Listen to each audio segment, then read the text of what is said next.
Bonjour à tous. Désolé de ce petit retard, on a un petit souci de diffusion par Internet, mais on va régler ça pendant que le culte commence. Alors un moment un peu particulier, privilégié et en même temps profond pour une église, un baptême, un engagement officiel de la part de Johanna, dont le stress va monter au fur et à mesure du culte. Parce que c'est toujours quelque chose de parler devant un public, ses amis, sa famille, les gens qui viennent de loin. Et puis le fait d'être dans une église, le fait de proclamer quelque chose, un vœu, c'est toujours un grand moment. Alors déjà, merci Johanna de prendre et d'avoir invité des amis à venir célébrer avec toi. Merci d'être ici aussi à l'église où finalement le but c'est venir louer notre Seigneur ensemble, en communauté, s'encourager les uns les autres. Et j'étais tellement encouragé aussi de voir, il y a un côté découragement de voir que malheureusement des églises se vident suite au Covid. Finalement on a pris le pli, certaines églises ont pris le pli de vivre avec un petit peu l'église à la carte et on oublie parfois aussi le plaisir et la joie de ce que c'est que d'être en communauté avec tous les efforts qu'il faut faire pour. Mais un prédicateur disait: lorsque je passe toute ma semaine au milieu de personnes qui n'aiment pas Dieu, qui ne cherchent pas Dieu, qui sont quelque part, doivent se taire, doivent ne pas dire qu'ils sont croyants. Déjà, rien que pour ceux qui sont dans l'enseignement ou dans le service public, hospitalier, etc. On n'a pas le droit, vous n'avez pas le droit de déclamer votre foi. Au milieu de nos amis, ou dans de nos familles parfois, ou peut-être pour d'autres dans des pays où on ne peut même pas en parler du tout. Quelle joie de pouvoir se retrouver et au milieu de ceux qui, comme moi, ont été appelés à vivre par grâce, sous le regard de Dieu, on peut chanter et exprimer sa foi librement. Imparfaitement certainement, mais librement déjà. Et rien que revivre ce moment commun, c'est déjà une source de bénédiction pour nous. Alors c'est vrai que parfois on arrive avec les pieds un peu lourds, mais le Seigneur a toujours quelque chose, une parole à nous dire, parce que c'est le moyen qu'il a décidé de parler au monde et à son peuple par la folie de la prédication. Alors on va prier aussi pour Nicolas qui va nous enseigner, nous rapporter des messages essentiels de la vie chrétienne, un message qui, je crois, est sur son cœur depuis un petit temps. Alors merci Nicolas. On va prendre ce temps pour remettre aussi dans les mains du Seigneur, et je vais faire une toute petite lecture pour illustrer le baptême. D'abord, je prie, et puis on fera cette lecture. Seigneur, merci. Merci pour ta grâce, merci pour ton amour. Merci pour ce matin, parce que oui, nous pouvons encore venir, Seigneur, être ton peuple devant toi. Seigneur, d'une même voix, Seigneur, d'un même cœur, te chanter les louanges, Seigneur. Dire à combien tu es important pour nous, tu es tout pour nous. Et puis le fait de pouvoir entendre des frères et des sœurs chanter la même chose, Seigneur, c'est un encouragement. Nous savons, Seigneur, qu'un jour nous serons bercés et baignés dans des louanges à ta gloire, Seigneur. En attendant, Seigneur, avec ce que l'on est, Seigneur, nous venons devant toi. Et on veut te remercier encore que c'est par grâce que nous sommes sauvés, par le moyen de la foi, afin que personne ne puisse s'enorgueillir. Seigneur, merci pour ce culte, reçois toute l'adoration. Merci pour les gens qui sont venus de partout. Bénis-les, Seigneur, encourage-les, qu'ils puissent, Seigneur, repartir avec ce sentiment que tu les as encouragés, parlé. Seigneur, nous sommes là pour toi, au nom de Jésus-Christ. Amen. Une petite lecture pour commencer ce culte dans le cadre d'un baptême. Nous avons l'apôtre Paul qui fait sa tournée et va en Asie. Et d'habitude, l'apôtre Paul, donc, qui était lui-même un ancien juif, même un pharisien très, très engagé, avait toujours cette habitude de commencer, lorsqu'il allait et voyageait dans ses voyages missionnaires, il commençait toujours par les synagogues. Il allait vers le peuple de Dieu, puisque le Messie, Jésus-Christ, est issu du peuple d'Israël. Donc il allait naturellement vers ce peuple-là. Et il va aller dans une colonie qui est une colonie romaine, gardée par une garnison romaine, à Philippe. Et c'est marrant parce que, c'est marrant, je trouve ça beau, c'est bucolique. Le texte nous dit qu'il va aller là où les gens sont partis ou se sont mis à l'extérieur pour prier. Et eux, apparemment, le font au bord d'une rivière. Le jour du sabbat, nous nous sommes rendus hors de l'enceinte de la cité, au bord d'une rivière, où nous supposions que les Juifs se réunissaient d'habitude pour la prière. Quelques femmes étaient rassemblées là. Nous nous sommes assis avec elles et nous leur avons parlé. Il y avait parmi elles une marchande d'étoffes de pourpre, Pourpre, c'était très très cher. Le pourpre, c'est fait à base d'espèces de petits coquillages et écailles cassés. Et le pourpre, c'est vraiment une étoffe de qualité. Et c'est pas tout le monde qui a ça. C'est pour ça que les capes royales, et ce qu'on a mis sur le dos de Jésus pour lui dire « Ah, tu es roi », c'était une étoffe de pourpre. Et donc Lydie était commerçante de cela. Et cette femme, nommée Lydie, originaire de la ville de Thyatire et qui adorait Dieu, elle écoutait et le Seigneur, et c'est ça qu'on adore, ouvrit son cœur. Et le Seigneur ouvrit son cœur, de sorte qu'elle fut attentive à ce que Paul disait.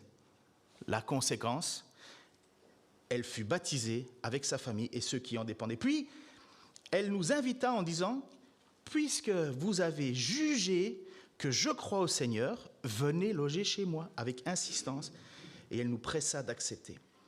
Il y a plusieurs choses, je ne vais pas prêcher, ne vous inquiétez pas, mais on voit une mécanique. Paul part, cherche à annoncer le message. Dieu travaille dans le cœur de Lydie, qui écoute, qui est attentive et qui, sur certainement l'annonce de l'évangile, dit « Mais je crois à cela, je veux me faire baptiser. » Je suis assez certain que la rivière, c'est là où elle s'est fait baptiser. Le texte ne nous dit pas, elle fut baptisée seulement avec sa famille. Et puis alors elle dit ceci, « Puisque vous aviez jugé que je crois au Seigneur. » Parce que c'est ça, en même temps, le baptême, et c'est ça le reste de notre vie. Ce n'est pas juste aller dans l'eau qui compte, on voit que Lydie dit, « Vous avez vu que ma foi est authentique. » Et c'est ce qu'on va entendre dans le témoignage de Johanna, et c'est ce qu'on entend à chaque fois dans le témoignage des gens qui finalement nous annoncent la raison pour laquelle ils se font baptiser. Ils nous donnent l'occasion de juger que cette foi est authentique. Puisque vous avez jugé puisque vous avez jugé que je crois au Seigneur, venez loger chez moi. Alors je ne sais pas si vous avez déjà préparé la maison pour que toute l'église vienne chez vous. En tout cas, une grande partie des amis et de la famille, et on se réjouit pour vous. Elle assista en insistant et nous pressa d'accepter. Alors voilà, nous allons chanter quelques chants qui nous amènent vers cette notion de naître de nouveau, de cet esprit ouvert. On va commencer avec 2 chants. Tu peux naître de nouveau, c'est un chant à mon avis que tout le monde connaît, puisque c'est le GEM 245. Et puis un autre chant qui est Cet amour. On va mettre en évidence finalement la grâce que Dieu a montrée. Après ça, nous aurons Philippe Michaud qui va venir c'est Philippe qui a fait la préparation baptême avec Johanna, et puis ils se connaissent de longue date. Je crois que tu es quasi née ici, Johanna. Et puis Johanna fera son témoignage. Johanna a choisi un chant, 2 chants en fait, Roi des rois, et puis Pur et Roi des rois, désolé, merci. Il y en a un qu'on va mettre en vidéo. On le met en vidéo finalement ? Il y en a un qui sera en vidéo, et, parce qu'il est très neuf pour nous, et puis voilà, c'était un peu difficile pour l'apprendre. Et puis nous aurons un moment avec les annonces, nous aurons la prière pour le baptême. Il y aura le baptême, bien entendu, de Johanna avec Philippe en arrière. Donc on se retournera et on regardera dans le baptistère qui est situé à l'arrière. Nous aurons la prédication de Nicolas, encore quelques chants, le dernier chant avec Christ est ma joie. Et pendant ce temps-là, nous ferons passer dîmes et offrandes, enfin c'est plutôt offrandes. Et à la fin, nous aurons alors les salutations et on vous invitera à sortir vers ce côté-là où il y a un petit drink qui est prévu, des victuailles, mais on doit prendre tout ça à l'extérieur. Donc on vous encourage encore à mettre un peu de gel sur vos mains et on prendra tout ça à l'extérieur. Et en plus, magnifique, il fait beau. Donc c'est encore une belle bénédiction de plus. Alors je vous invite à vous lever pour les 2 premiers chants.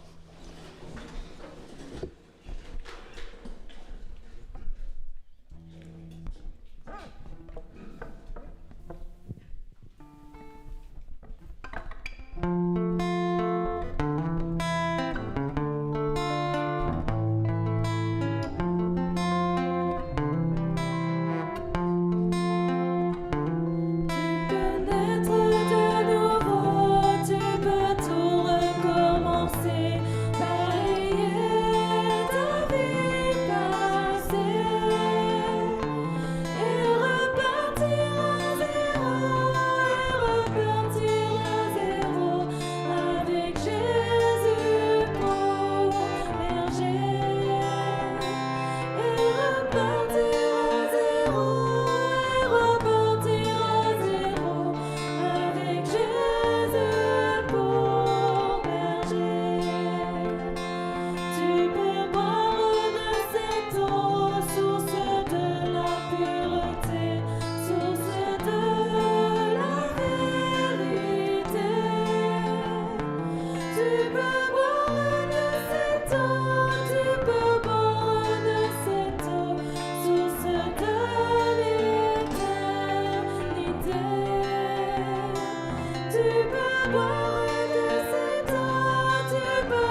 Philippe, je t'invite en avant.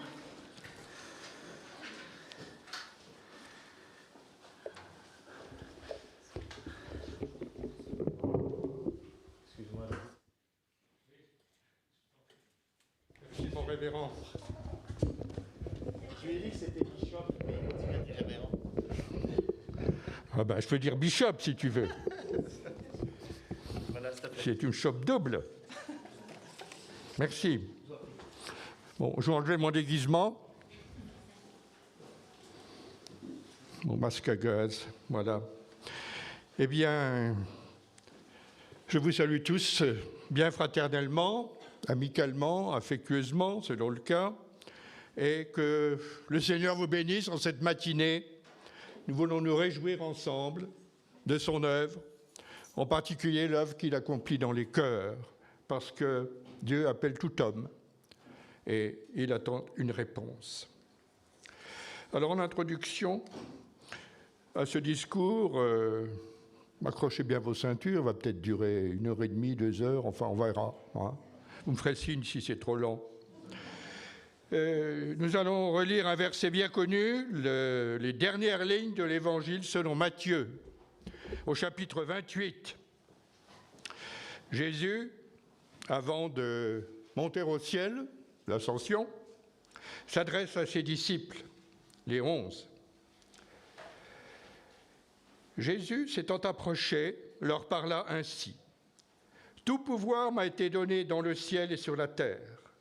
Allez, faites de toutes les nations des disciples, les baptisant au nom du Père, du Fils et du Saint-Esprit, et enseignez-leur à observer tout ce que je vous ai prescrit.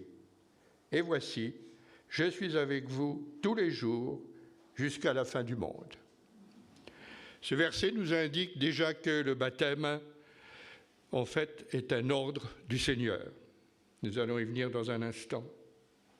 Et ses disciples, il y a les 11 qui sont avec Jésus encore, plus d'autres qu'on retrouvera dans la chambre haute à Jérusalem, sont invités à annoncer la bonne nouvelle du salut en Jésus-Christ, donc à faire des disciples et à les baptiser. Ce qui confirme qu'on ne se baptise pas soi-même, on est baptisé par quelqu'un d'autre. Alors, nous allons survoler ce qu'est le baptême rapidement. C'est un acte d'obéissance, c'est un témoignage et c'est un engagement. Alors, le passage le plus spectaculaire, si j'ose dire, que vous connaissez tous, je pense, se trouve dans les Actes dits des Apôtres, au début du livre, qui nous relate un événement extraordinaire, une Pentecôte unique, puisque la Pentecôte était une fête juive annuelle. Et à Jérusalem, 10 jours après l'Ascension, eh bien, les disciples vont recevoir le Saint-Esprit et annoncer l'Évangile comme Jésus leur a demandé. Alors, bien sûr, on s'est posé des questions. Que devons-nous faire ? Et Pierre, c'est l'apôtre qui prêchait ce jour-là, « Repentez-vous et soyez baptisés ». Nous lisons au verset 41 du chapitre 2 des Actes, donc, « Ceux qui acceptèrent sa parole furent baptisés ». Il n'y a pas de délai, il n'y a pas de préparation au baptême, ni d'enseignement. Plouf, tout de suite. Enfin, ils sont ressortis, évidemment. Et leur nombre, le nombre des disciples, augmenta d'environ 3000 âmes. C'est quand même pas mal. Mais c'est sûr que c'est un point de vue un peu humain, mais il fallait un événement spectaculaire pour le démarrage de l'Église. Et puis quelques exemples encore. Actes chapitre 8, toujours dans les Actes, puisque ce livre relate les débuts de l'Église de Jésus-Christ. Oui, Acte 8, Philippe qui évangélise, rencontre un ministre de la reine Candace qui est en train de lire un passage du livre d'Ésaïe, et puis il n'y comprend pas grand-chose. Alors Philippe monte près de lui dans le char qui le transportait, et il lui a annoncé la bonne nouvelle de Jésus, verset 34 du chapitre 8 des Actes. Il annonça la bonne nouvelle de Jésus. Et comme ils continuaient leur chemin, ils rencontrèrent de l'eau, et l'eunuque dit « Voici de l'eau, qu'est-ce qui empêche que je sois baptisé ?» Réponse de Philippe « Si tu crois de tout ton cœur, cela est possible. » « Je crois que Jésus est le Fils de Dieu, » dit l'eunuque. Alors Philippe fit arrêter le char, ils descendirent tous deux dans l'eau, et Philippe baptisa l'eunuque. Et quand il fut sorti de l'eau, l'Esprit du Seigneur enleva Philippe, donc le baptisé, tout fraîchement, s'est retrouvé seul. Mais il n'a pas perdu son temps, puisqu'il est allé raconter sans doute ce qui lui était arrivé. Donc, encore une fois, annonce du salut en Jésus-Christ, puis baptême. Et puis vous connaissez Monsieur Paul, l'apôtre. Enfin, Monsieur Paul. Avant d'être l'apôtre Paul, il s'appelait Saul de Tarse, et suite à une révélation de Jésus-Christ qui lui a parlé alors qu'il allait à Damas pour persécuter curieusement des chrétiens, il a été arrêté. Bon, il est allé à Damas, et là, il fut baptisé. Acte 9, 18. Puis, il y a eu M. Corneille. Corneille était un centurion romain. Il fut le premier païen à être baptisé, suite au témoignage de l'apôtre Pierre, cette fois. Et il fut baptisé, acte 10, 48. Alors, Pierre dit, peut-on refuser le baptême à ceux qui ont reçu le Saint-Esprit aussi bien que nous? Et il ordonna qu'ils soient baptisés au nom du Seigneur. Il ordonna. Il ne leur a pas dit, est-ce que vous voulez être baptisé? Est-ce que peut-être? Non, il ordonna. Et puis, il y a l'exemple de Lydie, oui, qui a été cité tout à l'heure. Et enfin, nous terminerons par acte 16, 33. Le geôlier de la prison de Philippe, où étaient enfermés Paul et Silas, et suite à une sorte de tremblement de terre, les prisonniers allaient s'échapper, etc. Eh bien, ce geôlier a dit « Seigneur, que faut-il que je fasse pour être sauvé ?» Paul et Silas répondirent « Crois au Seigneur Jésus, et tu seras sauvé, toi et ta famille. » Et plus loin, verset 23, il fut baptisé, lui et tous les siens. Donc, en résumé de ce premier point, à chaque fois, le baptême qui est administré est précédé de l'annonce du salut en Jésus-Christ, de la bonne nouvelle du salut, et bien sûr l'adhésion des personnes par la foi à cette œuvre de Christ. Deuxième aspect du baptême, c'est un témoignage. Et cela nous ramène au passage que nous venons de lire. Philippe a dit à l'eunuque, si tu crois que Jésus est le Christ. Et l'homme a répondu, je crois qu'il est le Fils de Dieu. Donc, le témoignage, c'est celui d'abord de la foi, de croire, mais pas croire comme ça que Jésus existe, comme un personnage célèbre de l'Antiquité, mais c'est croire qu'il est le Fils de Dieu, c'est croire qu'il est Dieu, c'est croire qu'il est mort pour effacer, ôter le péché de l'homme.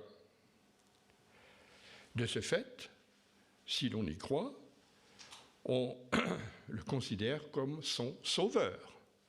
Parce que le salut, le principe, c'est être sauvé. Sauvé de quoi? Sauvé de son état de pécheur, donc de condamné devant Dieu. Donc reconnaître le Sauveur qui devient le Seigneur.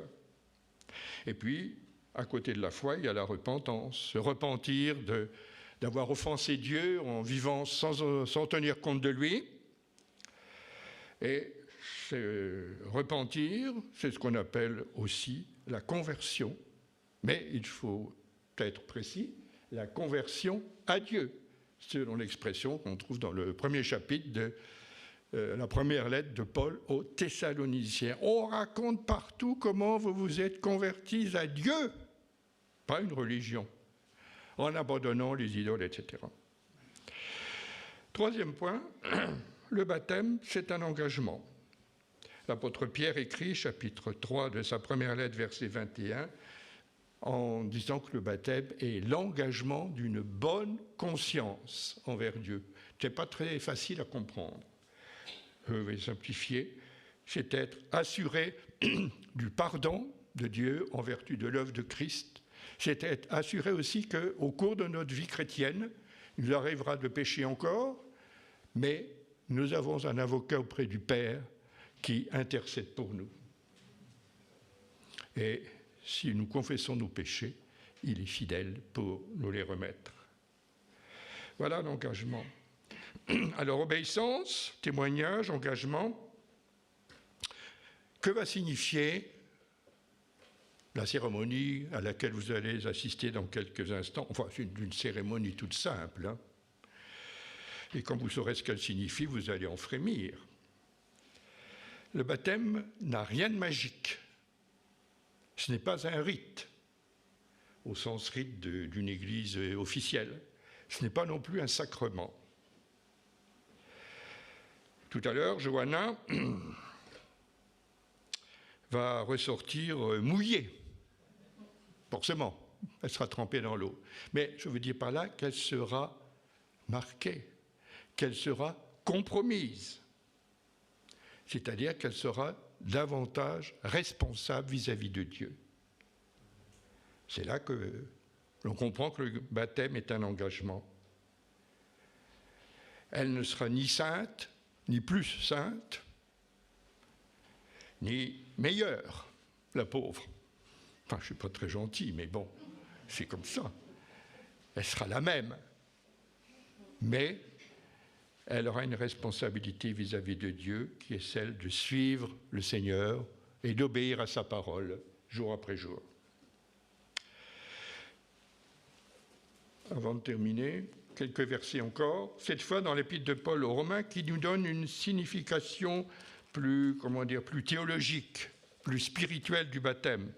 Parce que le baptême, on s'attache à l'acte lui-même, mais c'est sa signification qui importe. Et il est bon de ne pas tout mélanger. Au chapitre 6 de la lettre aux Romains, Paul écrit « Ignorez-vous » il s'adresse donc aux chrétiens de Rome, la capitale de l'Empire à l'époque, « Ignorez-vous que nous tous qui avons été baptisés en Jésus-Christ, c'est en sa mort que nous avons été baptisés.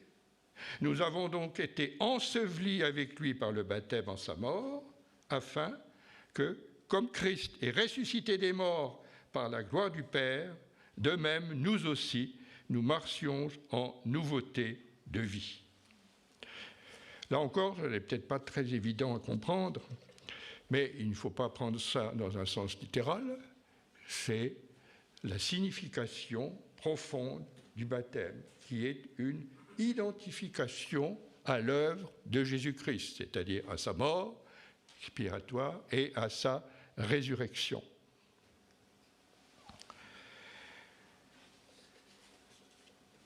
Nous avons été baptisés en Jésus-Christ. Nous avons été ensevelis avec lui dans le baptême. Alors, ensevelis dans l'eau, ça fait un peu drôle, mais enfin bon. Nous avons été immergés. Et ensuite, comme Christ est ressuscité des morts, nous marchons en nouveauté de vie. Alors, d'un côté, il y a l'immersion, vous voyez ce que ça veut dire, c'est-à-dire plonger complètement dans l'eau, c'est ce que veut dire l'original grec baptisos, qui n'a pas été traduit par plonger, ce qui est le sens littéral, mais qui a été simplement transcrit en baptisé. Donc, il y a un peu une ambiguïté sur la compréhension du terme. Donc, immersion. Mais enfin, on va rester au fond de l'eau. Hein. Le but, ce n'est quand même pas de... Hein. Mais immersion, plongée ou ensevelissement, c'est synonyme de mort. On est mort. Enfin, ça ne dure pas bien longtemps, heureusement. Heureusement pour Jonas. Hein. On est mort. Mort avec Christ. C'est comme si on était mort avec lui sur la croix. Puisque son œuvre, en fait, c'est une œuvre de substitution. Il nous a remplacés pour être condamnés à cause du péché qu'en plus, il n'a jamais commis. Et puis, il y a la sortie de l'eau, c'est-à-dire l'immersion. Alors, pour le baptisé, ce n'est pas une résurrection, parce qu'il n'est mort que symboliquement. Hein. On ne va pas sortir un cadavre du baptistère. Bon, ça serait un film d'horreur. Mais le texte de Paul, de Romains, nous dit que nous marchons en émergeant de l'eau en nouveauté de vie. C'est donc pas une résurrection, c'est une nouvelle vie qui est appelée par ailleurs dans l'évangile de Jean nouvelle naissance. Ce n'est pas une résurrection, elle viendra après. Avant, il faudra passer par la mort. Oh, quelle horreur. Oh, c'est bien gai ce matin. Mais bon, donc, cela veut dire que nous sommes délivrés de l'esclavage, de l'emprise du péché dans notre vie. Ce qui ne signifie pas que nous n'allons plus pécher. Attention. Mais ce péché n'a plus de puissance sur nous. Nous ne le commettons pas de façon systématique ou inconsciente. Mais si cela nous arrive de pécher, eh bien le Seigneur nous interpelle par la voix du Saint-Esprit pour nous amener à nous confesser, à nous repentir. Et puis, nous repartons. Voilà donc un survol. Donc, le baptême, en résumé, est un acte symbolique. Il est en somme le signe extérieur, visible, d'une réalité intérieure, spirituelle. Alors, en conclusion, et pour terminer, avant de laisser la parole à l'impétrante, notre connaissance va vers le Seigneur. Parce que il y a 19 ans, une petite chose a été présentée à l'Église. Bon, la plupart d'entre vous n'étaient pas encore nés, enfin, ils n'étaient pas présents. Mais je me souviens encore, nous avons présenté Johanna au Seigneur devant l'Église, demandant à celle-ci de prier. Prier pour que cette jeune âme trouve le Seigneur, comme on dit dans notre jargon. Et c'est ce qui est arrivé. Elle va nous le dire dans quelques instants. Johanna a répondu à l'appel de Dieu. Et cela constitue pour nous un encouragement, un gros encouragement. C'est-à-dire que ça nous confirme que lorsque nous demandons quelque chose à Dieu, il nous l'accorde si cela est dans sa volonté. Et qu'une personne se convertisse à Dieu, c'est évidemment dans la volonté du Seigneur. Alors, vraiment, c'est un sujet de joie. Et des années après, de voir que l'exaucement est là, eh bien, ça réjouit, ça fait du bien, ça encourage à continuer. Et puis, c'est un encouragement pour les parents, hein, parce qu'ils ont prié eux aussi. Oh, ils ne sont pas restés les mains croisées, même si on croise les mains quand on prie. Ils ont prié, et c'est sûrement une joie pour eux. Personnellement, je l'ai expérimenté, parce que mes enfants se sont convertis, eux aussi, ils ont été baptisés ici, dans cette église. Ils marchent avec le Seigneur, comme on dit, ils sont engagés dans leur église locale. Les petits-enfants sont enseignés, instruits. Bon, on prie pour eux, pour qu'eux aussi se tournent vers Dieu et connaissent la vraie vie. Alors, avis aux amateurs, vous pouvez toujours vous inscrire au caté. Hein. Ce n'est pas le catéchisme. Non, le caté, c'est le révérend Ken Taylor. Vous pouvez vous adresser à lui si vous avez envie de prendre un bain. Bon, enfin, je suis un peu léger pour un sujet qui est très sérieux, mais enfin bon, vous avez compris. Alors maintenant, j'invite Notre jeune sœur Johanna a monté en chair. Où est-elle? Elle est cachée. Ah, elle arrive. Bienvenue, mon petit. Allez, nous allons vous faire une prédication.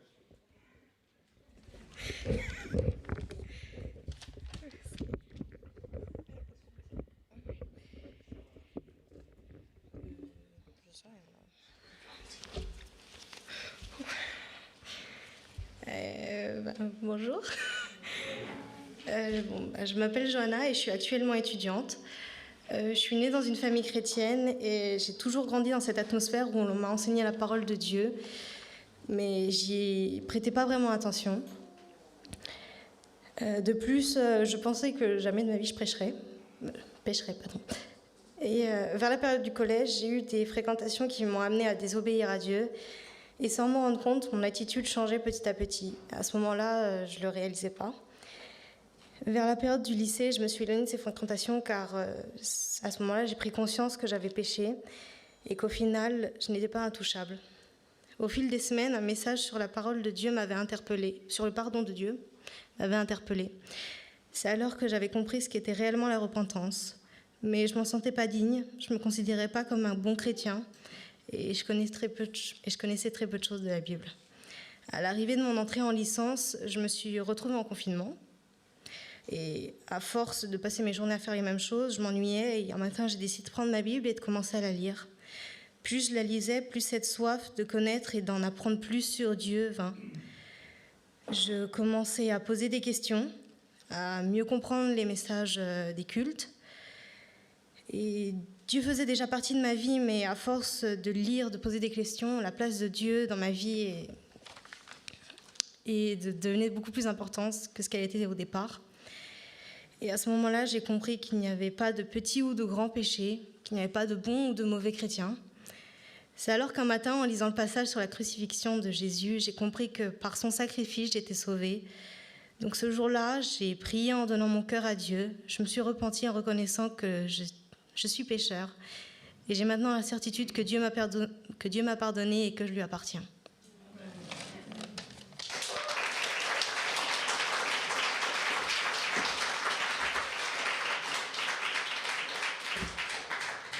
Merci Johanna. Est-ce qu'il y a quelqu'un qui est parti avec mon ordre du culte? Ok.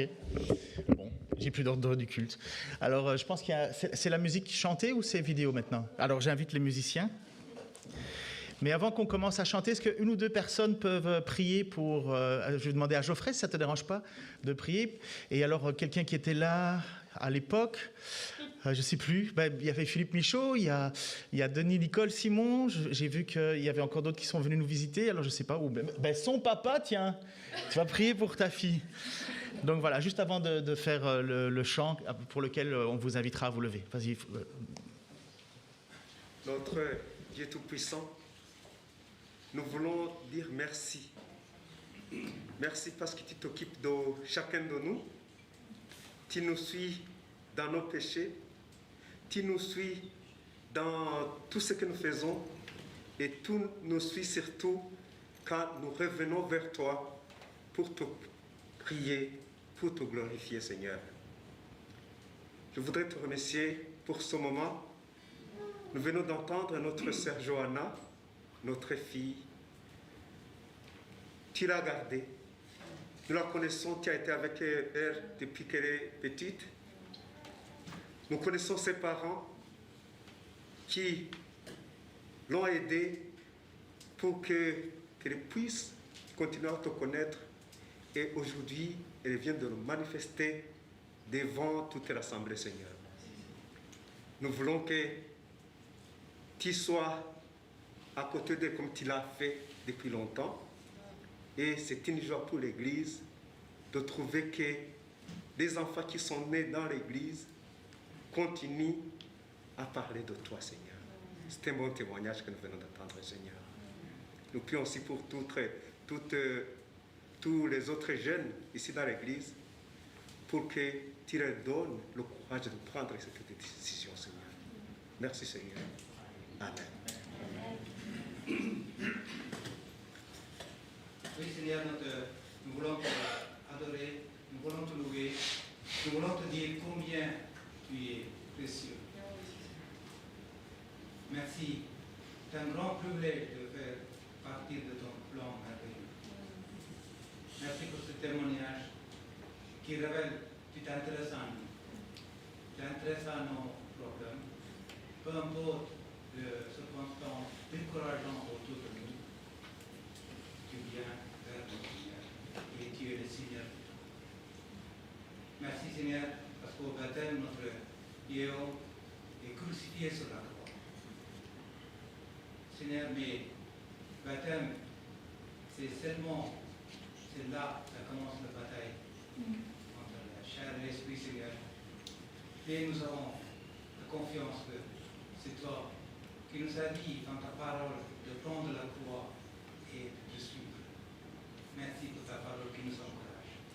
Il y a tellement de joie inexprimable d'être unis avec toi, Seigneur. Oui, Seigneur, parce que ton pouvoir nous garde et nous guide. Nous te remettons aussi, Jonah, entre tes mains, Seigneur.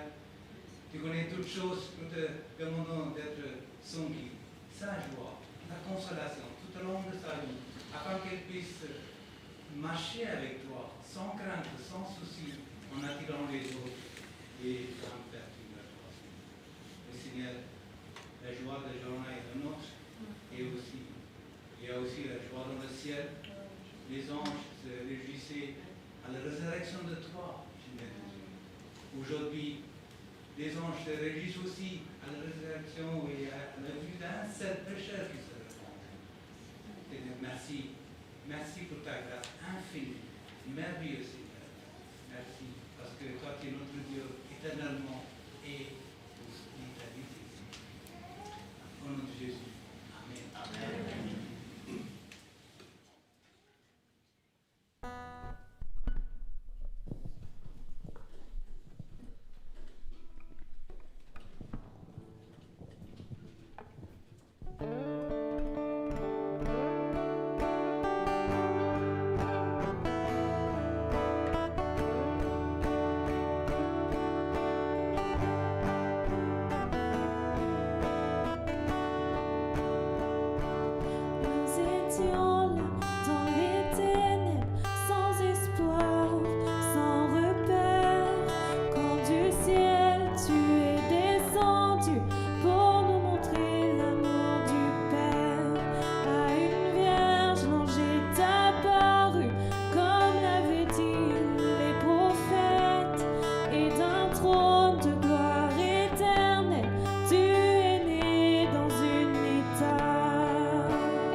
nous faire découvrir en même temps ce chant qu'on va faire de chant des nôtres. Merci beaucoup.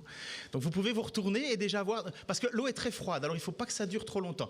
Alors je vous en prie, retournez-vous et vous verrez Johanna. Je pense que le micro est activé de l'autre côté.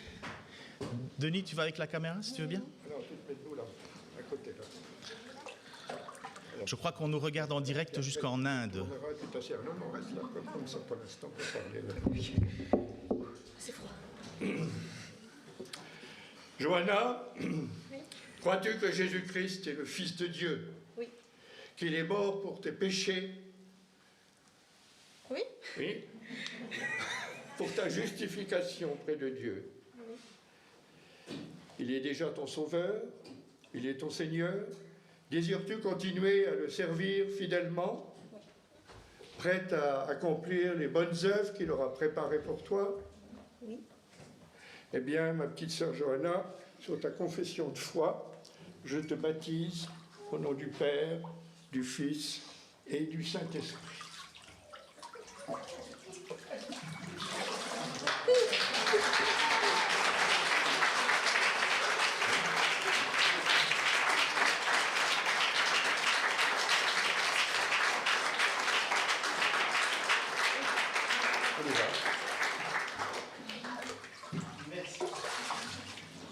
Je ferme le rideau.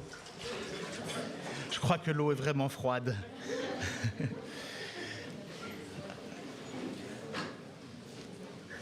Il va y avoir un chant vidéo dans 1 minute qui va commencer ça. Je vais essayer de retrouver ma feuille d'ici tout de suite.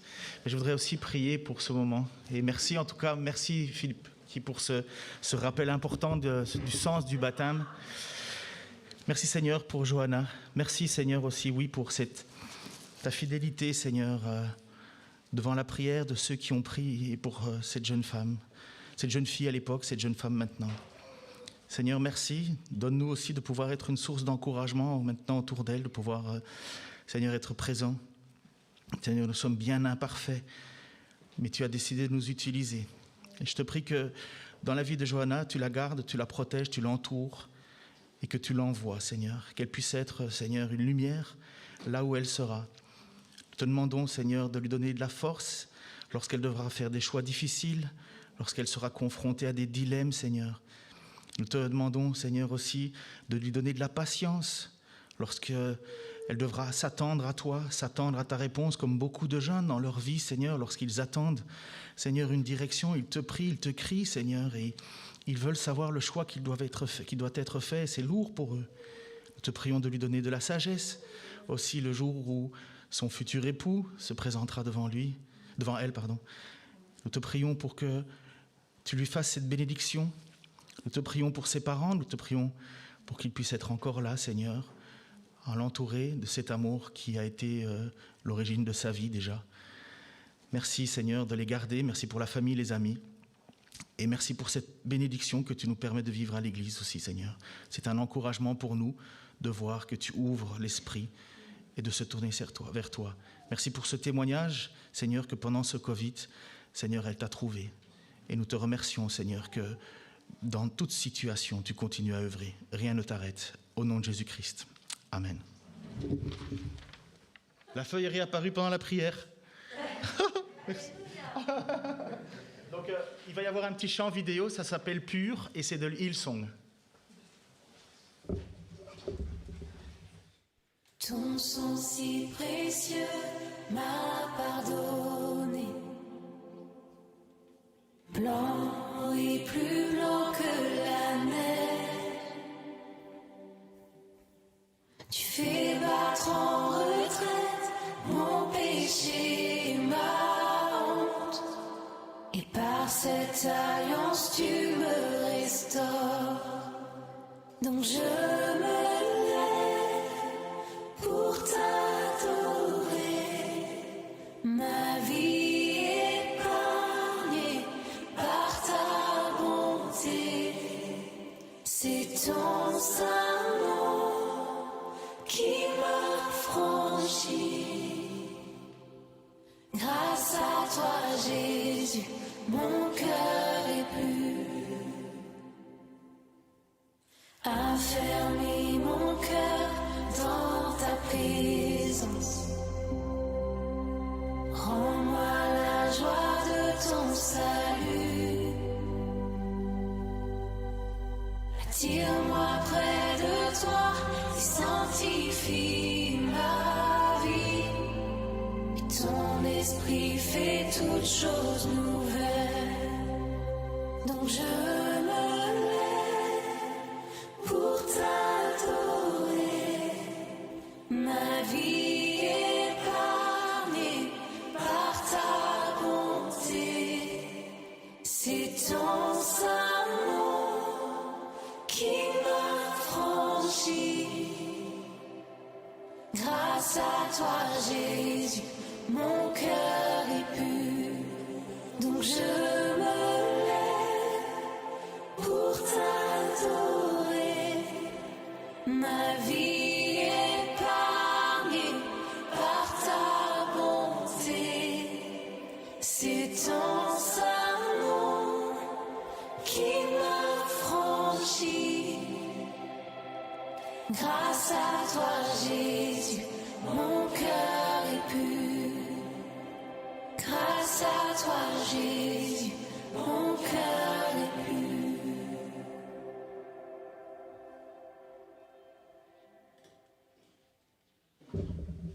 Merci Teresa, je t'ai mis dans l'embarras. Les annonces pour cette semaine, alors donc je vais expliquer tout de suite. Donc pour ceux qui regardent par vidéo, c'est normal, le son va couper pendant quelques minutes. Vous aurez l'image mais pas le son, c'est normal. Donc aujourd'hui il y a une réunion.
Bonjour à tous, vous m'entendez bien?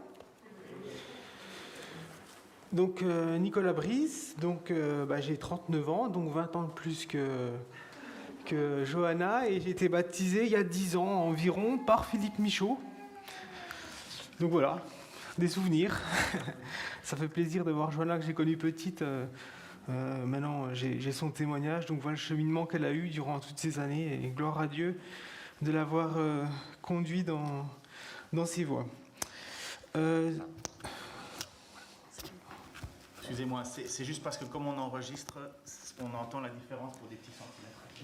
Bon, très bien. Donc, le titre de ma prédication est « Afin que tes progrès soient évidents pour tous ». Parce que bon, dans notre vie chrétienne, souvent, il y a des moments où on ne progresse pas comme on le devrait. On reste un peu dans nos mêmes raisonnements, dans les mêmes versets qui nous viennent à l'esprit, le même état d'esprit. Et ce passage de 1 Timothée nous montre que ce n'est pas normal, puisque à Timothée, il déclare que ces progrès doivent être évidents pour tous.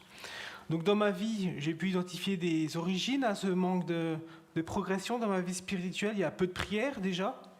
Quand on se coupe de la relation avec le Père, c'est fini, on ne progresse plus. Peu de lecture de la Bible aussi. La parole de Dieu, donc la parole de Dieu, elle est comparée à une épée à double tranchant. Donc vous voyez ce que ça fait, une épée, quand on la met dans un cœur. Donc la parole de Dieu, c'est pareil. C'est aussi efficace que ça.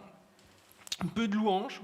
Donc moi, j'ai du mal avec la louange. Chanter, j'ai un peu du mal. Et souvent, quand je ne suis pas bien, c'est justement que je supprime toute cette louange, cette joie de chanter des cantiques à notre Dieu. Peu de lutte contre le péché, des tentations, on dit bon, c'est pas trop grave, je peux y aller, je résiste pas à la tentation, ou on ne demande pas pardon à Dieu comme Philippe nous l'a demandé. C'est pas parce qu'on est chrétien, comme Philippe nous l'a déclaré, c'est pas parce qu'on est chrétien qu'on pêche pas, mais en tout cas, ce qui est normal quand on pêche, c'est de demander pardon, c'est se repentir, c'est s'humilier devant notre Dieu.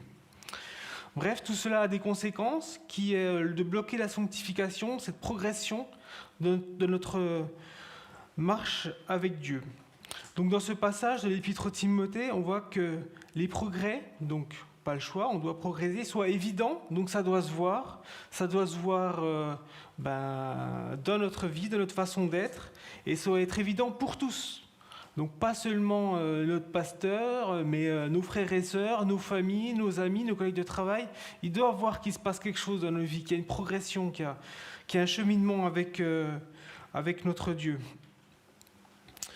Donc le passage qu'on va étudier, ce n'est pas celui de l'épître à Timothée, mais c'est dans l'épître de Pierre, la première épître de Pierre, qui est un testament. L'apôtre sentant bien que ses jours sont comptés et qui va rejoindre le Père comme le Christ lui avait dit. Et donc en tant que testament, il a pour objectif d'avertir les frères et sœurs des dangers auxquels ils sont exposés et de les maintenir en alerte. Et dans la première épître, ça part surtout de la sainteté. Donc on peut lire: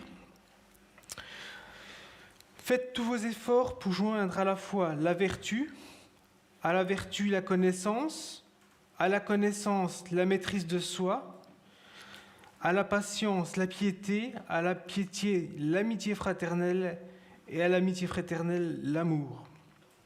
Donc là, pareil, on peut voir que l'apôtre utilise un impératif, faites, donc on n'a pas le choix, c'est un ordre, on doit faire des efforts, donc effort qui veut dire effort dit dépense d'énergie. Et faire un effort, ça coûte. Quand il faut porter quelque chose, ça nous coûte de l'énergie. Donc ça doit être un effort et ça doit être tous nos efforts. Donc pas seulement à moitié. On doit vraiment mettre toute notre volonté pour ça, pour faire des efforts et progresser dans la vertu. Ceci à reprocher du verset de Matthieu 6, 33. Cherchez d'abord le royaume et la justice de Dieu et toutes ces choses vous seront données par-dessus. Donc toutes ces choses, c'est le toit, le vêtement, etc. On ne doit pas se battre avec ça. bien sûr qu'il faut travailler, mais si on cherche Dieu, on le fera. Il y a des chrétiens qui ne sont pas très bien affermis, qui passent leur vie dans la Bible et ils laissent leur vie matérielle de côté. Non, si on cherche Dieu, il ne nous laissera pas oisifs. On cherchera à travailler pour le glorifier, pour être un témoignage à notre travail et pour progresser dans notre vie chrétienne. Donc nous allons étudier ce passage donc de la première épître de Pierre. Donc la méthodologie est simple, il y a plusieurs vertus. Donc à plusieurs vertus, il y aura des versets bibliques avec des applications chrétiennes, des applications pratiques que j'ai pu expérimenter et qui, j'espère, vous encourageront à progresser avec notre Seigneur. Donc la première vertu,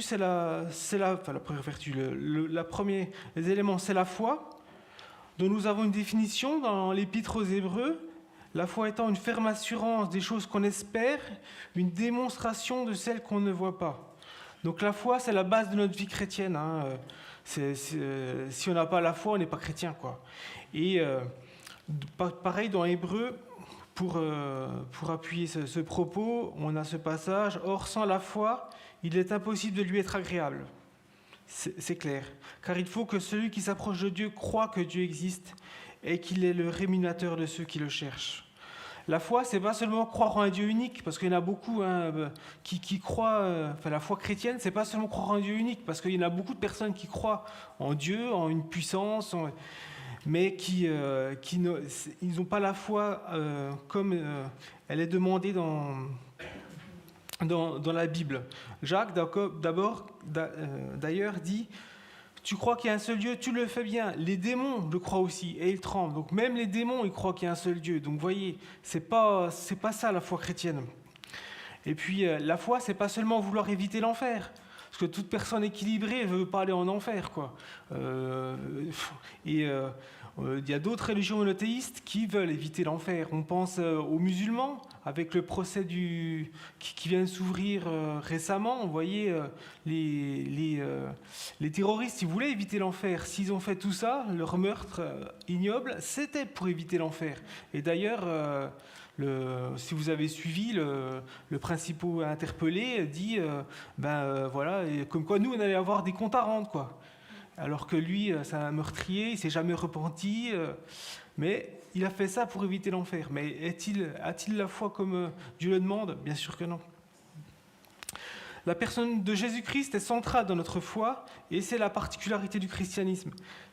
Dans Actes 16, 31, comme l'a cité Philippe dans son introduction au baptême, on voit que Paul et Silas, une fois en prison avec le geôlier, lui disent « Crois au Seigneur Jésus et tu seras sauvé, toi et ta famille ». Donc là aussi, la foi qui sauve, la foi qui est demandée, c'est de croire en Jésus-Christ. Et d'ailleurs, dans l'évangile de Luc, on voit ce que produit la foi dans la vie. Si vous avez de la foi comme un grain de sénévé, vous diriez à ce sycomore, déracine-toi et plante-toi dans la mer, et il vous obéirait. Donc on voit que la foi, c'est vraiment la base de notre vie chrétienne, et c'est ça qui permettra de nous faire progresser. Ça sera le socle sur lequel on s'appuie et qu'on progressera, qu'on cheminera avec notre Dieu, de façon à construire notre vie sur le roc et non pas sur le sable, comme il est dit dans Matthieu 7, 24. Si on met en pratique, si on a foi en Jésus-Christ et qu'on s'appuie sur sa parole, on y croit, notre maison sera bâtie, notre vie sera bâtie sur le roc, comme un homme prudent. Prochain élément, la vertu. Donc la vertu, c'est la force morale à laquelle l'être humain tend. Il tend vers le bien. Donc ça doit être évident, c'est pareil, faites tout. Notre vertu doit être évidente, notre retenue pour ne pas nous livrer au péché. Quand nos collègues de travail, nos amis nous disent viens, fais ceci. Non,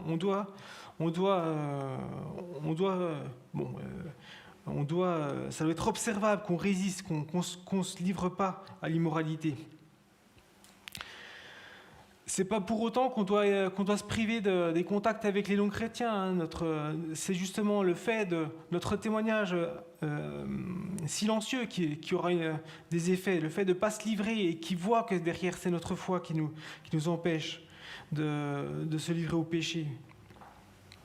D'ailleurs, on peut voir la parabole dans Luc 18 qui nous avertit justement sur ça, sur un autre point, c'est le fait de se dire on est chrétien et nous placer au-dessus. C'est-à-dire on a des vertus, on a des valeurs. Non, c'est pas ça. D'ailleurs, le pharisien qui, dans la parabole de Jésus, on peut lire, il priait et il disait en lui-même « Ô Dieu, je te rends grâce de ce que je ne suis pas comme le reste des hommes qui sont ravisseurs, injustes, adultères ou même comme ce publicain. Je jeûne 2 fois par semaine, je donne la dîme de tous mes revenus. » Le publicain, lui, se tenait à distance, n'osait même pas lever les yeux au ciel, mais il se frappait la poitrine en disant « Ô Dieu, sois apaisé envers moi, qui suis un pécheur. » Je vous le dis, celui-ci descendit de sa maison justifié plutôt que l'autre, car quiconque s'élève sera abaissé, et celui qui s'abaisse sera élevé. Donc on peut voir pas de sentiment de supériorité vis-à-vis des non-chrétiens, ou des personnes qui pêchent. Parce que nous, si on ne pêche pas, c'est parce que Dieu nous a convaincus de pécher. Eux, ils pêchent parce que ça leur paraît naturel. Ils ne voient pas le mal à ça. Nous, on a l'esprit qui nous convainc de pécher. Et d'ailleurs, personne d'entre nous n'a décidé d'être chrétien.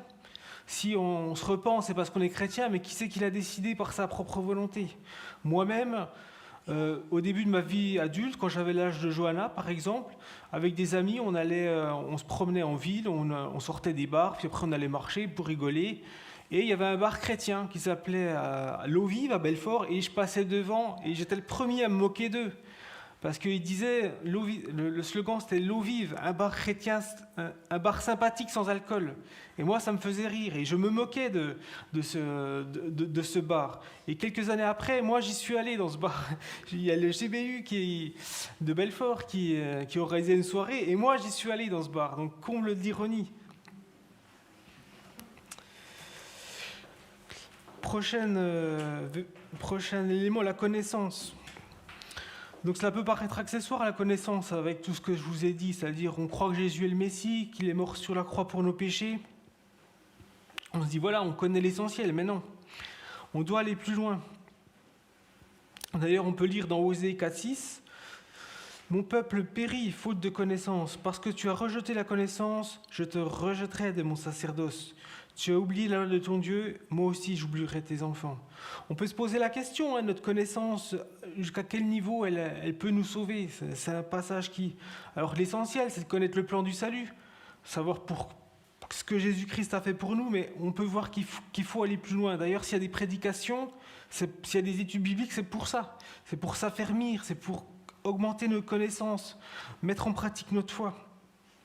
Et étudier, ça permet de mieux connaître Dieu et son plan du salut avec la création, la chute, la loi, la grâce, la fin des temps. Tout ça, c'est important de savoir, de mettre notre vie, notre monde en perspective.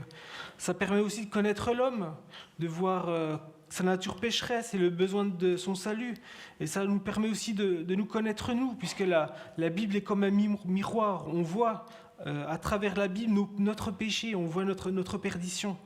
Donc c'est primordial de progresser en connaissance vis-à-vis de notre Seigneur. Et là aussi, un point d'alerte, puisque on connaît la vérité, nous. La vérité, c'est Jésus-Christ. Jean 14,6, « Je suis le chemin, la vérité et la vie. Nul ne vient au Père que par moi. » Mais on connaît la vérité, on sait que c'est Jésus-Christ. Mais il faut avoir l'humilité de savoir se faire enseigner, même par des non-chrétiens. Des non-chrétiens peuvent nous donner un point de vue moral plus pointu que le nôtre même. Bien que ça nous paraisse incroyable. D'ailleurs, on peut lire ça dans l'évangile de Jean avec les pharisiens. Un homme s'était fait guérir par Jésus et ils lui posèrent... cet homme enseignait les pharisiens qui connaissaient les Écritures bien mieux que moi, bien mieux que nous, par cœur, ils les récitaient. Et ils lui répondirent, « Tu es né tout entier dans le péché, tu nous enseignes. » Et ils le chassèrent. Vous voyez, alors que cette personne leur disait que Jésus-Christ était le Messie. Il disait la vérité, mais il n'avait pas les connaissances, il n'avait pas leur stature. Et ils ne se sont pas laissés enseigner. Ayons l'humilité de se laisser enseigner, même par des non-chrétiens, sur des points de vue presque même moral. Même un âne peut nous enseigner, comme dans l'Ancien Testament avec Balaam et Balak. Un âne, le Seigneur a fait parler à un âne pour enseigner quelqu'un. Un âne, c'est pas très intelligent. Et ben, le Seigneur l'a utilisé pour enseigner un homme. Prochain élément, la maîtrise de soi. La maîtrise de soi, la tempérance, c'est quelque chose que nous devons développer. Et c'est pas évident dans toutes les situations. Alors quand tout va bien, pas de problème, on ne se met pas en colère, il n'y a pas de souci, mais quand on subit l'injustice, la moquerie, quand on est stressé, qu'il y a de la tension, là c'est plus compliqué. Et en particulier dans la maîtrise de soi, il y a tenir sa langue. Comme dans Proverbe 21-23, celui qui veille sur sa bouche garde de son âme. Il y a plusieurs façons de broncher, et l'épître de Jean nous dit que nous bronchons tous de plusieurs manières. Si quelqu'un bronche point en parole, c'est un homme parfait, capable de tenir tout son corps en bride. Donc là aussi, ne pas broncher en parole, même quand c'est difficile. Sachant que la colère de l'homme n'accomplit pas la justice de Dieu, on peut lire là aussi dans l'épître de Jacques, ainsi que tout homme soit prompt à écouter, lent à parler, lent à se mettre en colère, car la colère de l'homme n'accomplit pas la justice de Dieu. Et même cette colère, on ne doit pas se coucher dessus avec. C'est un avertissement étonnant qu'il y a dans l'épître aux Éphésiens. Si vous vous mettez en colère, ne péchez point. Que le soleil ne se couche pas sur votre colère et ne donnez pas accès au diable. Donc c'est pas rien, c'est donner accès au diable pendant la nuit. Donc quand on se couche, on n'est pas vigilant, on dort, et le diable, il est là et il fait des dégâts. Donc c'est un défi, surtout en ce moment avec le Covid. Il suffit de regarder sur les plateaux télé où personne n'est d'accord, tout le monde donne son avis, personne ne respecte l'avis de l'autre. Et même dans nos familles, des fois c'est compliqué, quand il y a des échanges sur le Covid, c'est incroyable à quel point ça remue les consciences et ça enlève les limites au niveau du comportement.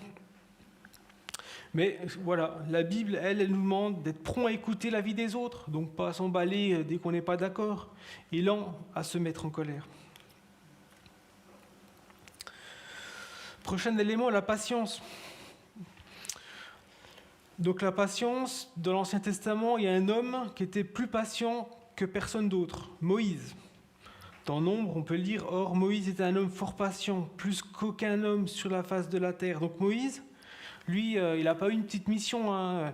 Il a sorti son peuple de l'esclavage par la grâce de Dieu, donc c'est pas rien. Et il a dû gérer un peuple infidèle et rebelle pendant 40 ans dans le désert, alors que lui, il n'avait rien demandé. Et il a accompli sa tâche. Il a failli quand même, puisqu'il n'a pas pu entrer dans le pays promis, mais il a accompli sa tâche. Et c'est cette patience que nous devons développer, en particulier dans notre relation avec nos frères et sœurs. Dans Colossiens 3,13, on peut lire « Supportez-vous les uns les autres. Si l'un a sujet de se plaindre de l'autre, pardonnez-vous réciproquement, de même que Christ vous a ordonné, pardonnez-vous aussi. » Donc là aussi, entre frères et sœurs, des fois il y a des conversations, bon, c'est pas évident. Là aussi, on nous demande d'être patient, de supporter l'autre, de le bénir. Il y a aussi la patience dans l'épreuve. L'épreuve, on peut le lire dans Jacques, sachant que l'épreuve de votre foi produit la patience. Mais il faut que la patience accomplisse parfaitement son œuvre, afin que vous soyez parfaits et accomplis sans faillir en rien. Donc voilà, être patient, ça nous permet de progresser, ne pas s'emballer, ne pas s'impatienter, mais tenir bon face à la tentation, tenir bon face à la frustration, c'est important. La patience, c'est aussi ne pas prendre une décision hâtive. Il y a des moments, ma femme, des fois, elle me le dit, quand je m'emballe un peu pour prendre une décision alors qu'il n'y a pas d'urgence, elle me dit « Non, Nicolas, tu n'es pas comme ça d'habitude, donc non, ça ne va pas être bon. » Et c'est ce que les vendeurs font. C'est ce que les vendeurs font. Quand vous allez acheter quelque chose, en particulier quand vous voyez un commercial, ils vous mettent toujours la pression. Alors c'est l'offre du mois, c'est le moment, allez-y. Il fait tout pour qu'on se précipite, qu'on réfléchisse pas trop, pas suffisamment comme on le devrait pour prendre notre décision. Non, quand il n'y a pas d'urgence. Alors bon, des fois il y a des urgences. Des fois il faut agir vite, mais voilà, quand raisonnablement il n'y a pas d'urgence, prenez le temps. Dans les manuels de secourisme, c'est pareil. Première chose qu'on dit quand on est face à une situation d'urgence, c'est ne vous précipitez pas, prenez votre temps, pas d'action irréfléchie. Pareil, la patience. C'est aussi la patience dans la tentation. Quand quand on est tenté, alors ça arrive à tout le monde, hein, mais quand on sent venir une tentation qui se développe, on se dit oulala, il faut que je tienne. Là aussi, la patience, c'est ce qui nous permettra de surmonter. Comme dit Corinthiens, aucune tentation ne vous est survenue qui n'ait été humaine. Et Dieu qui est fidèle ne permettra pas que vous soyez tentés au-delà de vos forces. Mais avec la tentation, il préparera aussi le moyen d'en sortir afin que vous puissiez la supporter. Donc voilà, quand vous êtes tentés, sachez que Dieu a un moyen pour vous la faire passer, la tentation. Et si vous êtes persévérant, vous aurez un dégoût du péché. Vous vous direz, je voulais faire ça, mais c'était incroyable. Alors que si vous tombez, vous serez dégoûté, mais de vous-même, de votre petitesse. Prochaine vertu, la piété. La piété qui est l'attachement fervent aux exigences d'une religion. Donc là aussi, pas d'excès.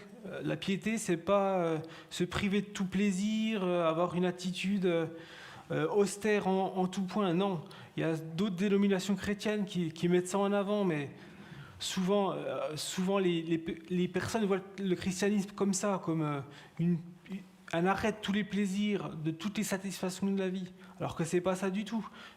C'est Dieu qui a créé le plaisir. C'est Dieu qui a créé de bonnes choses pour qu'on puisse manger, etc. Il n'y a rien de mal à ça. La limite, c'est le péché.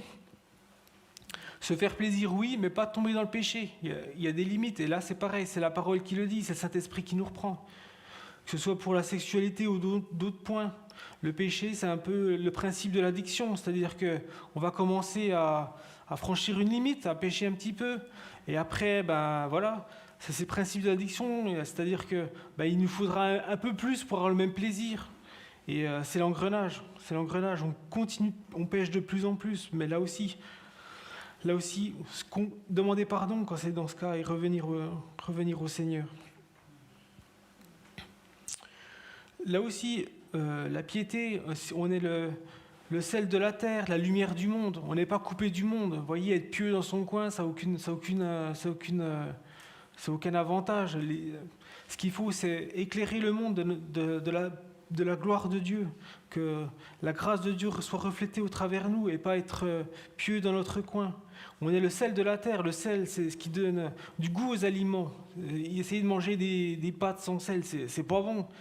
Et voilà, donc le sel, c'est ce qui donne le goût. Et c'est nous le sel. Vous êtes le sel de la terre. On donne le vrai goût de la vie. Et le plaisir en fait partie. Prochain point, l'amitié fraternelle. Jésus nous a beaucoup enseigné sur ce sujet, en particulier dans l'évangile de Jean, quand il parlait dans les derniers discours de ses disciples. Déjà, il nous donne la définition d'un ami. Lui-même, le Dieu tout-puissant, le Fils unique de Dieu, il vous dit « Je vous appelle plus serviteur à ses disciples, parce que le serviteur ne sait pas ce que fait son maître. Mais je vous ai appelé ami, parce que je vous ai fait connaître tout ce que j'ai appris de mon Père. » Donc même Jésus-Christ est notre ami. Lui, l'alpha, l'oméga, le commencement et la fin, celui qui n'a jamais péché, celui qui est mort pour notre péché, c'est notre ami. C'est assez incroyable de se dire ça. Et jusqu'où aller en amitié? C'est aussi un point qu'on pourrait dire. Jésus, lui, il dit, il n'y a pas de plus grand amour que de donner sa vie pour ses amis. Ses disciples, nous, on est les amis de Dieu, de Jésus, et il a donné sa vie pour nous. Il est allé jusqu'au bout pour ses amis et pour nous. Dans le psaume 33, on voit ce que c'est l'amitié fraternelle. Voici ce qui est bon et agréable, que les frères habitent unis ensemble. C'est comme l'huile précieuse sur la terre. Qu'est-ce qu'on est bien entre frères et sœurs? Quand on est sous tension au travail toute la semaine, on arrive à l'église, plus de tension, on est comme dans du coton. C'est ça l'amitié fraternelle.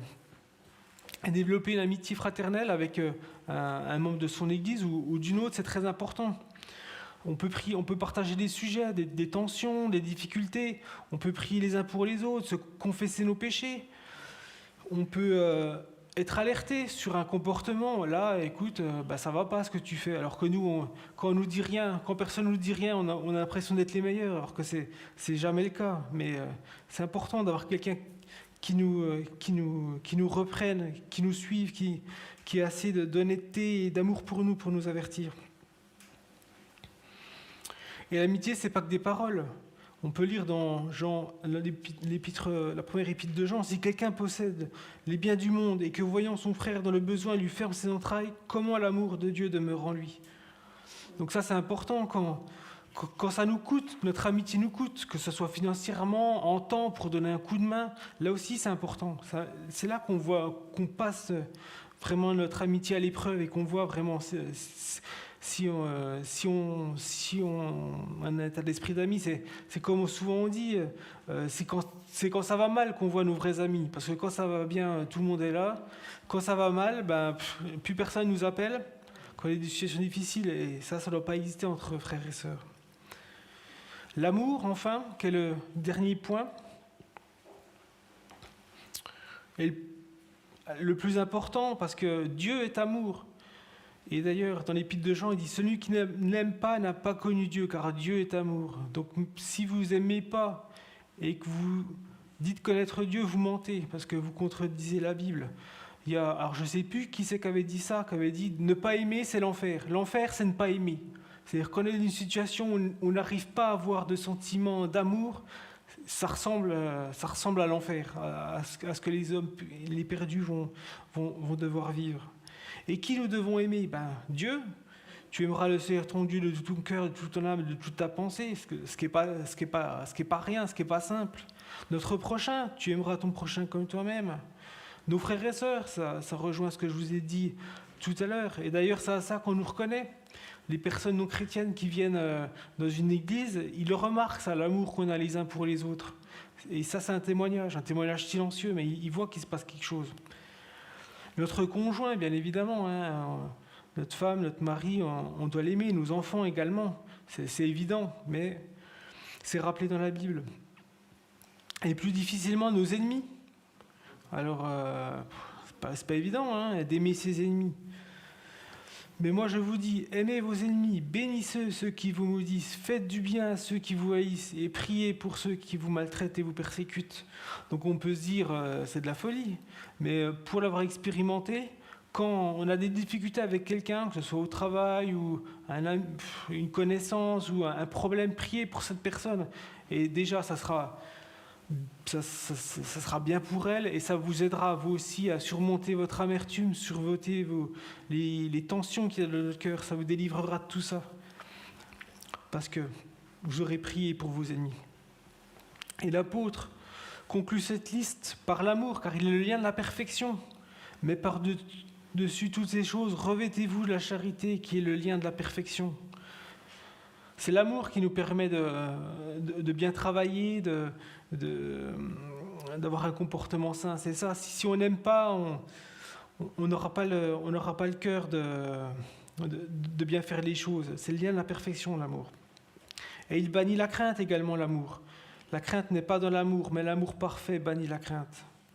Et enfin, dans Corinthiens 13:2, si je n'ai pas l'amour, je ne suis rien. Comme je vous disais, si vous n'aimez pas, vous êtes les plus malheureux du monde. Mais Dieu peut vous aider. Même, j'ai eu des situations dans ma vie où j'avais vraiment du mal à avoir des sentiments d'amour. Et Dieu m'en a délivré. Dieu, suite à des blessures, à des événements de vie difficiles, j'avais du mal à éprouver de l'amour pour les gens.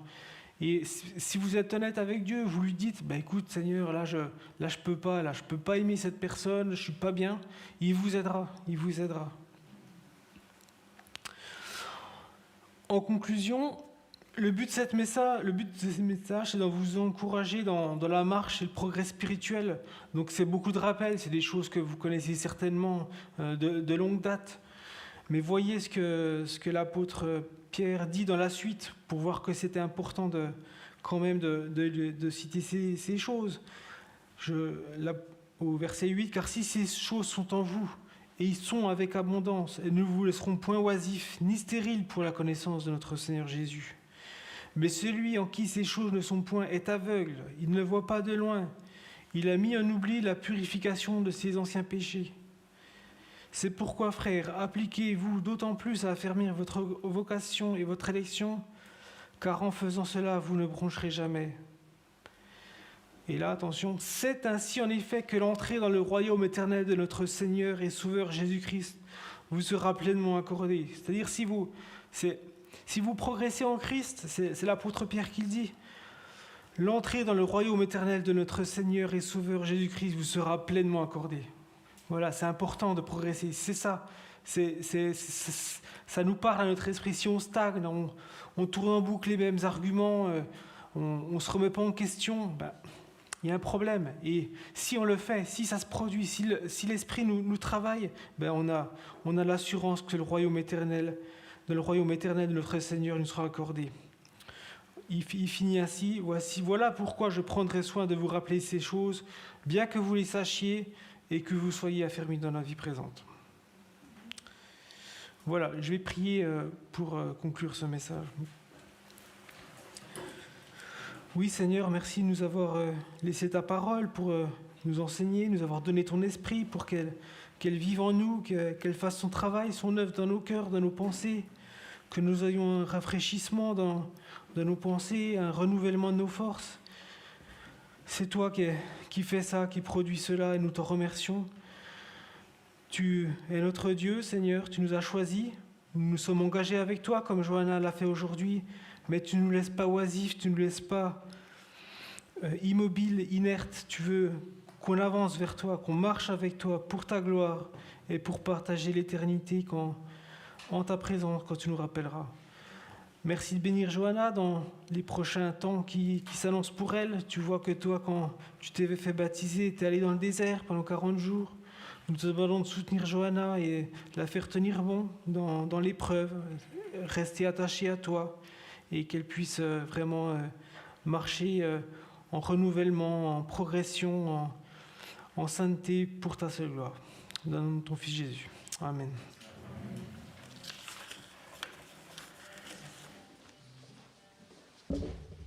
Merci Nicolas. Merci beaucoup. Merci Nicolas, merci de ces bons rappels du jour sur le sens du baptême. Merci Philippe, merci Nicolas pour nous rappeler cette importance de grandir. Et toutes ces choses-là, elles sont motivées par le fait que nous regardons à Christ. Et donc nous allons chanter un dernier chant qui exprime, je crois, véritablement le sens de cette particularité. Christ est ma joie. Et c'est véritablement lui qui nous décevra jamais, lui qui a préparé un chemin, lui qui nous attend, lui qui a offert sa vie, lui qui est ressuscité, lui qui nous appelle non plus serviteurs mais amis, lui qui finalement intercède, si vous lisez l'Épître aux Hébreux, intercède pour nous devant le Père. Et lorsque nous péchons, on peut s'imaginer que lorsque nous péchons, nous demandons pardon, merci de l'avoir rappelé, Christ présente au Père les souffrances, les stigmates dans ses mains pour dire j'ai payé pour lui. Et donc nous avons cette assurance d'avoir non pas un Dieu lointain, mais un Dieu qui est venu au milieu de nous, un grand prêtre qui a marché au milieu de nous, et il sait ce que c'est que la souffrance, il sait ce que c'est que le rejet, il sait ce que c'est que la solitude, il sait ce que c'est que la frustration. Et aujourd'hui, il est en face de nous et il prie notre Père pour que nous puissions nous aussi persévérer. Alors levons-nous et chantons d'une même voix, Christ est ma joie.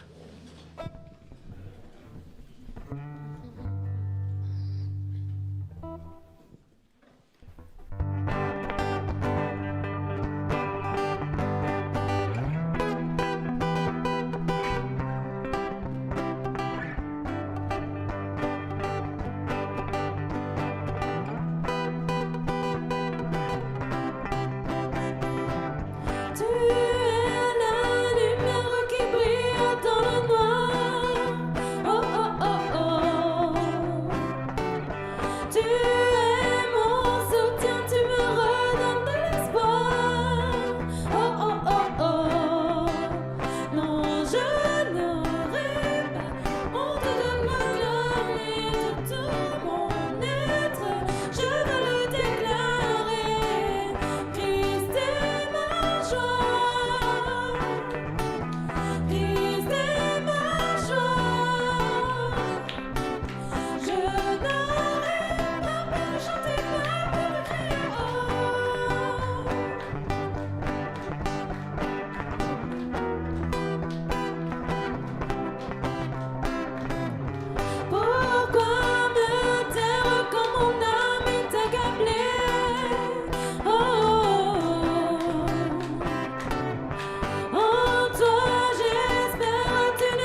Merci. On va vous inviter alors à sortir de ce côté-là.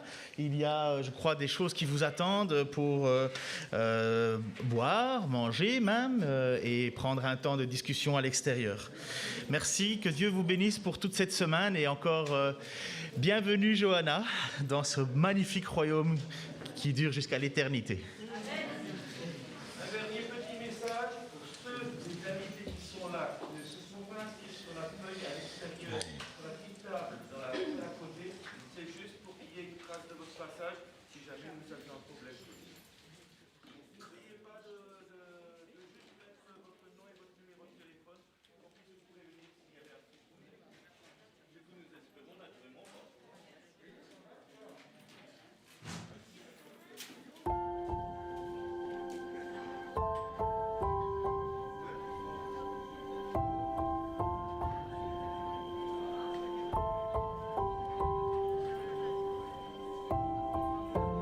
Notre Père éternel, toi qui as tout créé, Dieu tout-puissant,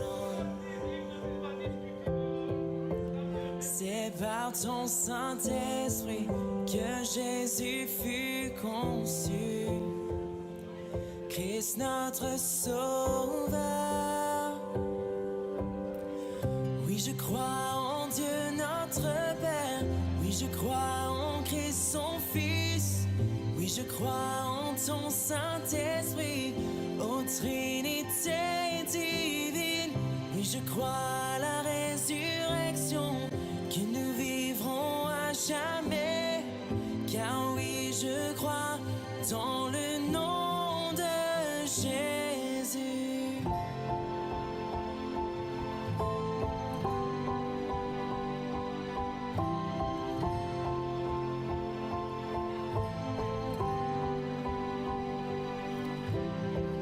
Notre juge et défenseur, tu souffris à la croix. Le pardon est en toi. Descendu jusqu'aux ténèbres, tu es ressuscité.